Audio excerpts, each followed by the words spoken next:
You have to feel that pain that you've been through in life. And it's kind of an ongoing pain. It's one that I still have, even though I wrote the book, where I misread people, where I inadvertently hurt them when I didn't mean to hurt them, And I feel that and I suffer from it. And so the pain that you feel, the emotions that this turns up, motivate you then to become better at understanding other people. What if you find things in yourself, like you said, that you don't like?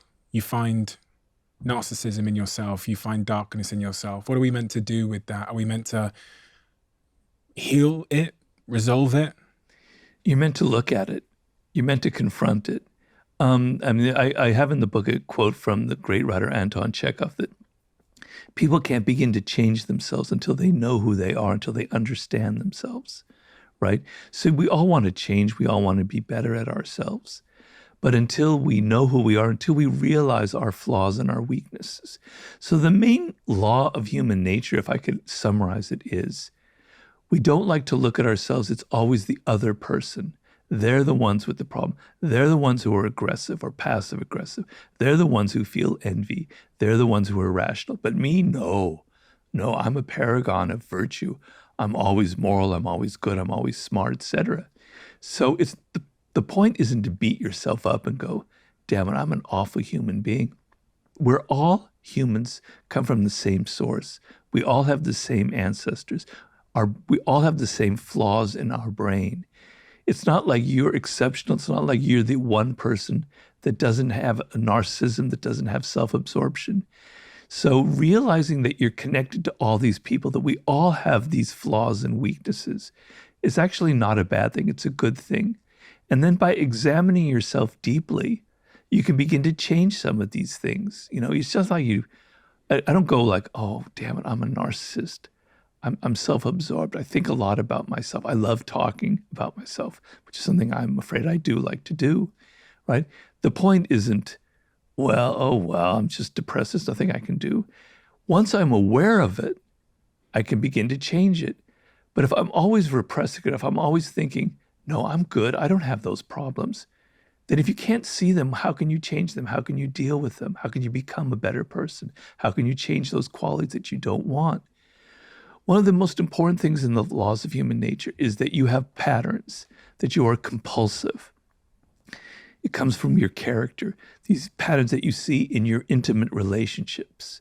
You always fall for the wrong person, or you sometimes fall for the wrong person. You see it in your work world. I make these mistakes, I get fired for this reason, et cetera, et cetera. And they're good patterns, but we tend to repeat over and over and over again these sort of compulsive behavior.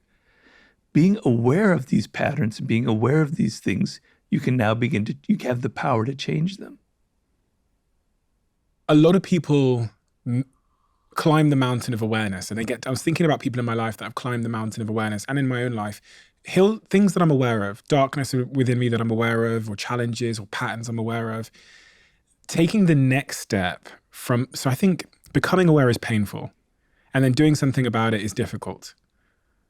It's painful because there's a lot of cognitive dissonance associated with figuring out that you're not who you want to be, and then doing something about it requires breaking what feels like old neurological pathways in my brain, trigger. You think about the habit cycle. Breaking that is difficult. I look at it very differently, I'm afraid. So I think actually it's worse when you're not aware of who you are. When you walk around in this world with all of these false ideas about who you are, you don't even know who you are. You're wearing this mask. You're not authentic. You're behaving in the world as if you're somebody else. And you're not aware of that, but it's causing you pain. It's making you suffer because you're not aware of the real person that you are. You're not authentic.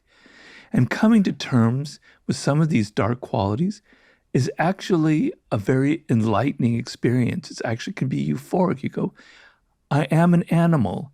I'm not this saint. I'm not this paragon that I thought I was. I'm an animal with flaws. I can embrace that. We're all like that. And it's a good thing. And feeling like you have this and you're coming to terms with it. I have a chapter on the dark side of human nature. Everybody has a shadow side. I have it, you have it, right?